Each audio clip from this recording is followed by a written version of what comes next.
Aayush Ailawadi. What's up? Did you say nothing? Did someone say nothing?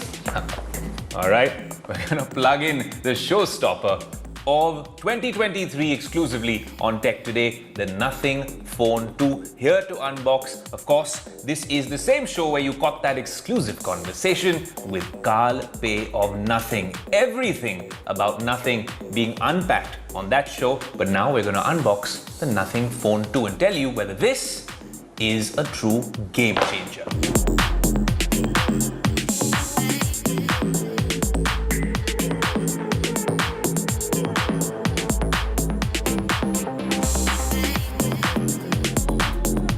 If I was to do a standard review, I'd tell you everything about the phone. But we've had the exclusive opportunity to spend some time with Carl before the mega launch. And when he talks about design and really making tech fun again, I think he means business literally. If you look at the box of the Nothing Phone 2, it is a statement in itself, right? In terms of packaging, it's very fresh, very new. Yes, it comes with the ejection device, a USB-C to C, a small manual, the fonts being used, the use of white, and the huge focus on sustainability. Even the external cover mentions what the life cycle carbon footprint is all about. So I think that is very refreshing to see with the Nothing Phone 2 box design. But then, of course, that's not what we're unboxing on Tech Today. It is the Nothing Phone 2. Yes, it looks really good. It feels a lot more premium than the last one. And that's not because we know everything about what's under the hood.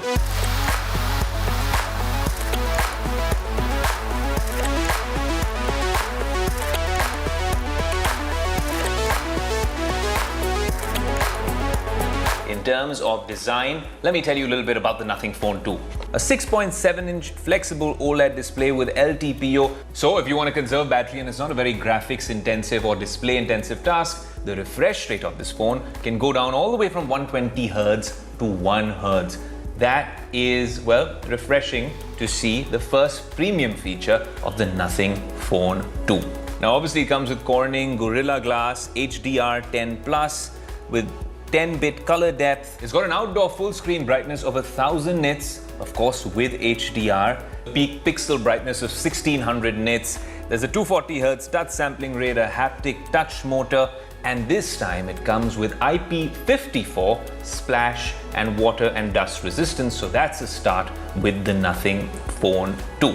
Now there's so much to be said about the phone. We can talk about the Glyph interface, we can talk about Nothing OS. These are all things which are very different, radically different from any other Android device, and of course from iOS devices as well. But very quickly, before we get to the fun parts, under the hood is a Snapdragon 8 Plus Gen 1. And that's an interesting choice for a processor. Every other smartphone manufacturer is talking about a Gen 2. Top of the line, we got a flagship chipset. Even Apple talks about the prowess of its own Bionic chip. How come Carl decided to go with an 8 Plus Gen 1?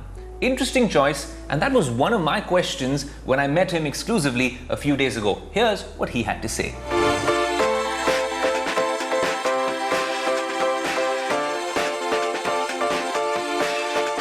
Snapdragon 8 Gen 1, a good battery, and there's a huge focus on the cameras. You said, well, cameras are getting slightly better, but when we compare it to the Phone 1, I think there is a monumental change. But I want to understand the rationale for you to go with a Snapdragon 8 Gen 1 chip instead of the Gen 2, because you're a marketing genius, but in consumer tech, everyone says flagship, top of the line, top dollar with the flagship chips. You've taken a conscious decision. Why so? I think this might get a little bit philosophical, but I think as a tech company, what are you actually here for? I think you gotta either enable consumers or users to do what they couldn't do before, or you enable them to do it faster than before, or more cheap than before. Yeah. Like you just really gotta push things forward as a tech company. But I think a lot of companies that make smartphones, they're just buying all the components from the supply chain around them and then integrating them. What's the value that they're creating? If they don't have a unique point of view on where to take technology and just buy the latest components, that's not a real business. I don't think it's a real company. So for us, it's about picking the right type of ingredients to make the overall package really good. You might say that we don't have the latest, highest spec processor. Right. We still have a really capable one in the 8 Gen 1 Plus from Snapdragon. Just like when we cook a meal, we don't throw all the ingredients onto the table or into the pot. We pick the best combination of stuff. So, on the Phone 1, we used a 7 series processor, like even lower spec processor. It was really controversial at that time. How can you launch a new phone? The processor is old, it's not the 8 series. But actually, we made it perform better than a lot of phones with the 8 series because it's not just about the hardware. A lot of it is about the tuning of the software and how you really make use of the hardware. So I think people got to look at the whole picture and not just at one spec. Well, that just might be a stroke of genius in a market like India. If it keeps the prices down and delivers the same sort of performance that you need on a daily basis, we thought, well, it might sound great in theory, but what's it like in practice? Because we've been using the phone for a while. I switched on Asphalt, which is a very graphics-intensive game. We've tried, Genshin Impact. Of course, a gaming mode comes on as soon as you switch it on, and not even for a minute can you tell what's under the hood. Well, there's so much to say about the new Nothing OS on this device, and of course, the redefined Glyph interface, which I have slowly started getting used to. And honestly, if it's not there in my standard, iOS device, the iPhone, or on one of my foldables, I might start missing this. And that might be an incentive to enter the Nothing ecosystem. And imagine that's me saying that. With the Phone 1, I honestly didn't understand what all the fuss was all about. But now the fact that you can use this Glyph interface to do a bunch of things, I have lots to say about it. One thing I do want to talk about is that the Phone 1 and now the Phone 2 especially, given it's a lot more premium, it's got all these features, is being compared to the iPhone. Even in our conversation with Carl, we spoke so much about how he's used Apple devices over the years, he built OnePlus from scratch, and now with Nothing, he's trying to make tech fun again. But there's one thing that I think the Phone 2 can get a little better at. Look, you have to invest a lot of money in manufacturing a device like this, even here in India, to make sure this transparent design actually works. Even for the Nothing earbuds or the ear stick, to have that transparent design is an investment. You have to be very meticulous about it, and there's a whole process to making it happen, to make that tech fun again. Well, I really think that the device looks premium, and you keep it anywhere, and it is quite the eyeball grabber. And of course, the Glyph interface is something that attracts a lot of attention. The user experience is very intuitive. It's very smooth, of course, with all the hardware enhancements. And the fact that they've kept it to a bare minimum, also letting us do the key thing in Android, which is customization. So if you want to change app labels, you want to switch the grid design, change the widget size, color themes, and really make your interaction with your phone a little more friendly. So what Nothing's really managed to do is to tailor-make your user experience. It's very intuitive, it's very smooth. On the Phone 2, something that I like personally happens to be how they've dealt with the weather widget. You click on it right over here, and if you look at this widget very carefully, you'll see that the icon changes like Tetris blocks depending on how bad the weather is getting. So it's rainy days here in Mumbai and of course in New Delhi, and you can see that it is cloudy, not with a chance of meatballs.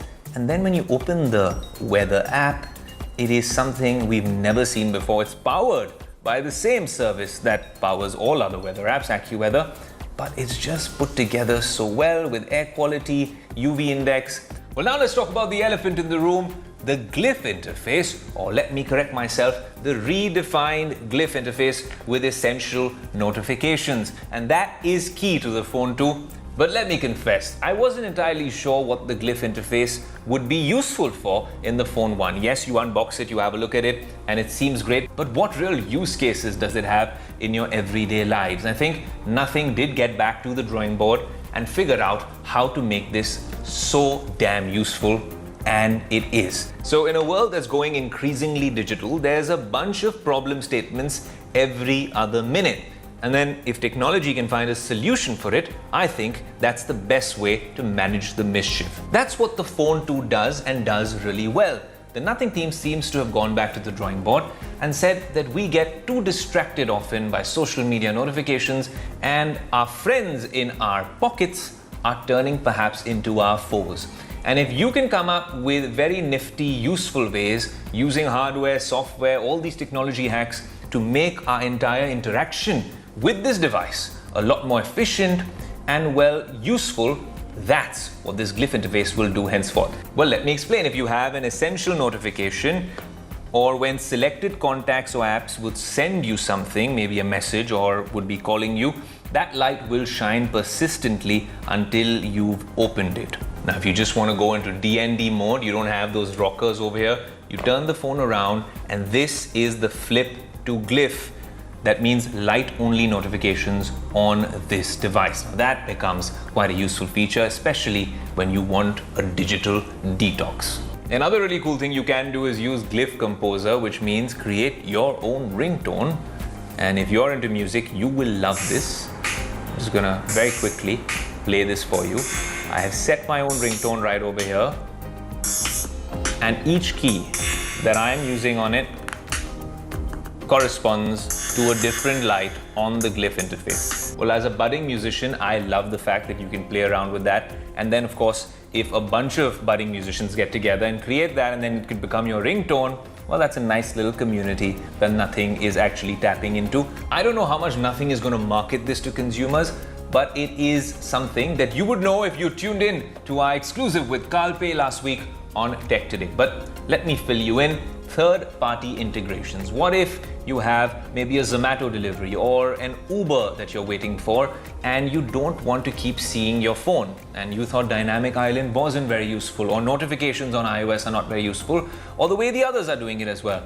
What if you don't want all those distractions, but you still need to know if you're in a meeting, if your Uber's arrived, or if your delivery is here? Well, then you can rely on the Glyph interface and customize it, and then rely on that status bar to know exactly how far away your delivery is, or how much longer your Uber will take. Well, now that everyone knows how the Phone 2 will be priced, the Nothing Phone 2, nearly half the price of an iPhone, with all the features that you need to get the job done. Our verdict? Honestly, a company which is brave enough to take on the Apples and Samsungs of the world, create something new, invent something, and as the tagline, make tech fun again, is definitely a brand that we want to track and are curious about on Tech Today. And with the Phone 2 being an entry point into the ecosystem that they'll be working on, with that attention to detail, with Nothing OS, with the Glyph interface really serving a concrete purpose, I think this is not nothing, this is something.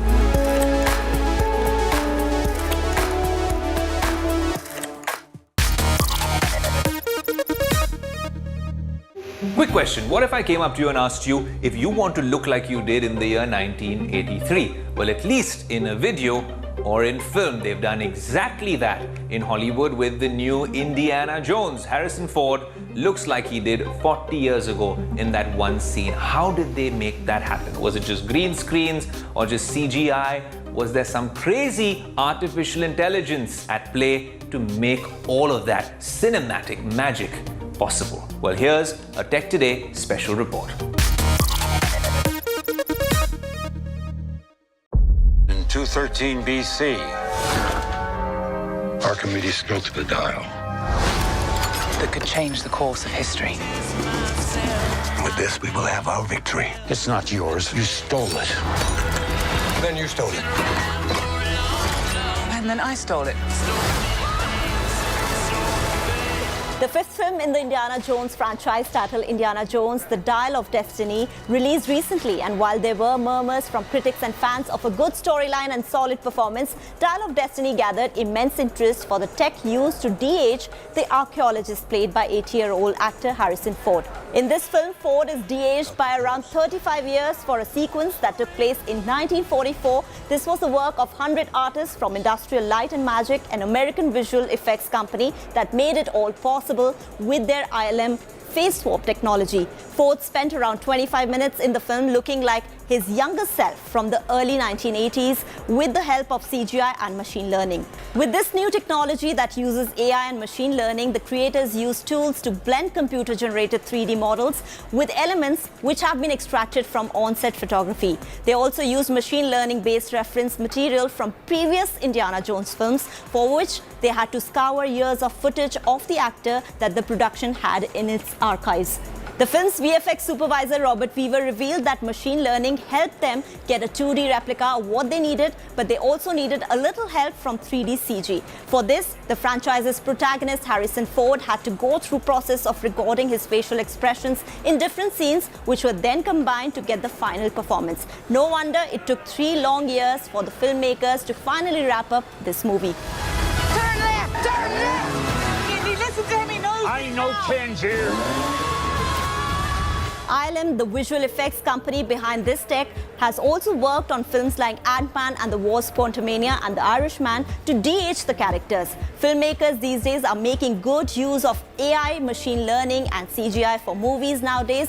But the real question is, how will the box office respond to this development? Well, the jury is still out on that, given a slow start for Dial of Destiny at the cinemas. For now, we can all geek out on all the futuristic tech used in the latest Indiana Jones flick, which is helping us relive some of the franchise's biggest moments from the past.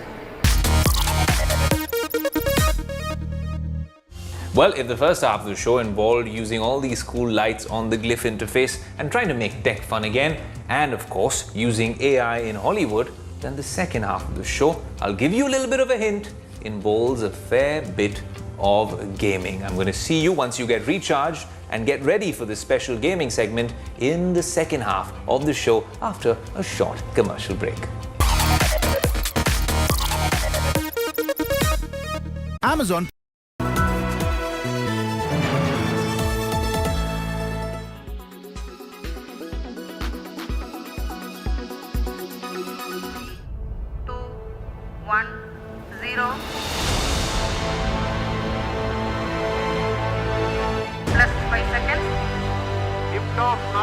It was a successful takeoff. Indian scientists were proud, so were their family members. जैसे काम देशवासी अपनी शुभकामनाएं देता है और उम्मीद रखता है कि सफल हो मिशन, वैसे ही हम भी कर रहे हैं। हमारी शुभकामनाएं टीम को, इसरो टीम को, और मिशन सफल हो यही उम्मीद करते हैं। The community of Indian astro-scientists were lauded by Indians from all walks of life. Prime Minister Modi led the way, tweeting within seconds of the successful takeoff. Soon others followed, recording the success story of ISRO, reflecting the proud moment of carrying the dream, pride and belief of 1.4 billion Indians. The first phase is over. I think the system got into its elliptical orbit. Now it's time for us to wait, of course, to congratulate each other and then wait for the 43 days. प्रज्वलन और सफलतापूर्ण उत्थापन LVM. Chandrayaan 3 is a big milestone for India and the world is watching. What an amazing launch, and it's good to see LMV3 executing flawlessly to put the spacecraft on the target orbit precisely around Earth and heading towards the moon. Chandrayaan 3 को promotion की कक्षा प्राप्त कर ली गई है. As Chandrayaan 3 orbits Earth before entering the moon's orbit, India prays for its august success, soon landing on lunar South Pole. You did say that the guidance you have maintained on the revenue growth front and also on the EBIT margin front, it was the upper end 19% earlier. Now it's 18 to 19%. Are you being cautiously optimistic? We are being realistic. So again, you know, the quarter one.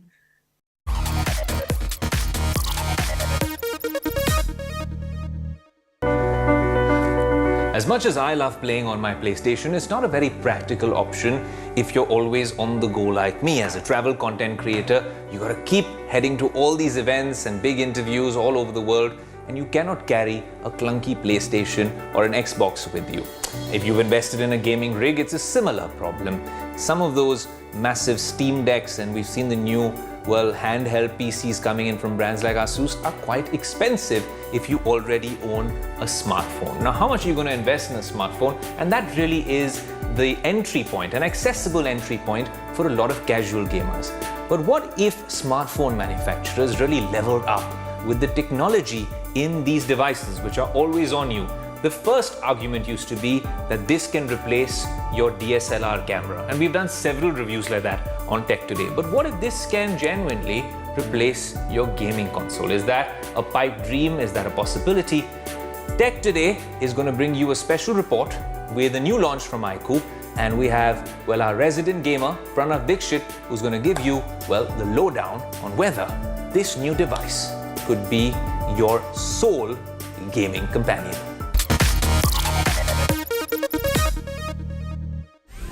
Gaming. That is what took the center stage at the launch of the new iQOO Neo 7 Pro 5G smartphone.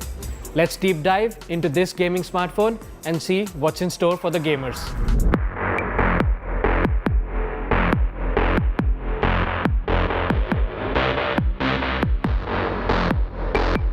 First things first, it is powered by the Qualcomm Snapdragon 8 Plus Gen 1 processor from last year.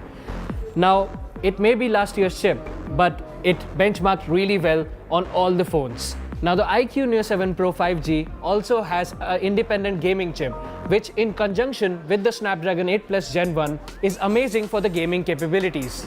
With this powerful combination, I tried 3 games: Genshin Impact, New State, as well as Asphalt 9. Now, all 3 games played pretty well. There were a few drop rates in Genshin Impact, but that's a pretty heavy game. So let's see how these games look on this device. With this powerful combination, I managed to achieve a consistent 90 frames per second on the new PUBG game at ultra graphics setting. Although the coveted 120 frames per second mark remained elusive, the iQOO Neo 7 Pro's cooling system played its part in maintaining stable thermals during extended gaming session. And here you can see Asphalt 9 racing game running without any hiccups. Also present is a dual speaker setup, which immerses you in any game or media consumption. And the 120 Hz refresh rate keeps everything super snappy. Battery life. That's the next question that comes to mind when playing these heavy intensive games. And this phone comes with 5000 mAh battery, but it's the charging speed that might blow your socks off. Now I'll just take a quick coffee break, and until then my phone is charging with the 120 watt charger. That will charge my phone 50% in just 8 minutes. Let's see what happens.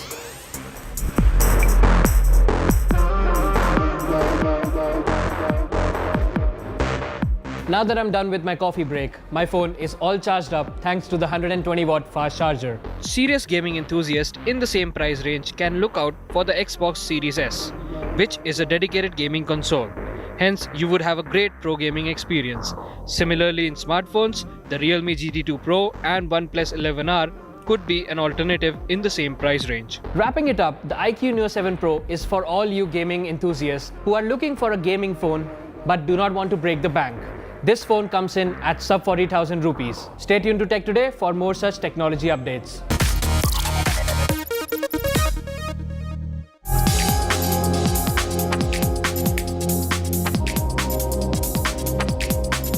When you talk about an independent gaming chip, and this being geared towards gaming enthusiasts, how does that really work? We can geek out on this, take your time, but I want to understand, because this is a segment that I really think is a game changer, because not everyone can invest in a big gaming rig or a laptop or even one of those Steam Deck devices. You have your phone on you, and maybe that's your answer to gaming, casual mobile gaming in India. Absolutely. So, see, if you look at the youngsters of today, right, one of the most important insights that we have seen is that esports and especially mobile gaming is really at multiple levels. There are people who are absolutely casual about it. At the same time, there are people who want to build careers out of it. And this is really opening up as a new career opportunity as well. So in whichever way you want to look at it, if you're serious about mobile gaming or if you're interested in mobile gaming, iQOO can certainly be your go-to device. With 2 chips in there, Snapdragon 8 Plus Gen 1, which is a very powerful chip. Then we have the independent gaming chip, which is the first in its category. So you can't go wrong with the iQOO Neo 7 Pro. Awesome, and we hope to see more devices like this with better charging, better battery life, peak performance, and of course, these bright orange colors like Nippon's t-shirt. Nippon, what a pleasure to have you on Tech Today. We hope to see you very soon, and maybe we can put each other up against each other for a quick gaming match at the end of this. Whenever. Yes, thank you.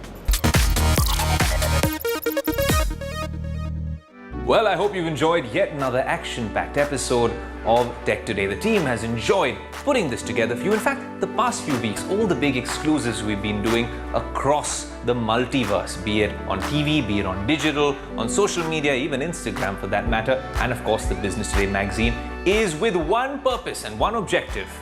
Like Carl Pei said in the previous episode, make tech fun again, but we want to make tech content credible again, break the clutter and give you that really, really awesome content across our platform. So if you've enjoyed consuming some of our content across the multiverse, do write into us on our social media handles. Until next week, this is your host, Aayush Ailawadi, saying what I say every week.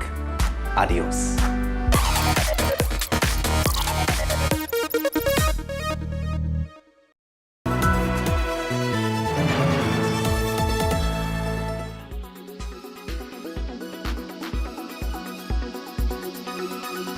It was a couple of decades ago when Motorola single-handedly revolutionized the whole mobile phone industry when it launched the first foldable that we'd all ever first seen. But now these foldable phones are making a comeback. We saw Samsung revive this trend a couple of years ago, and now all the other companies are sort of hopping on this bandwagon. But are we, the people, ready for foldable phones to be a trend yet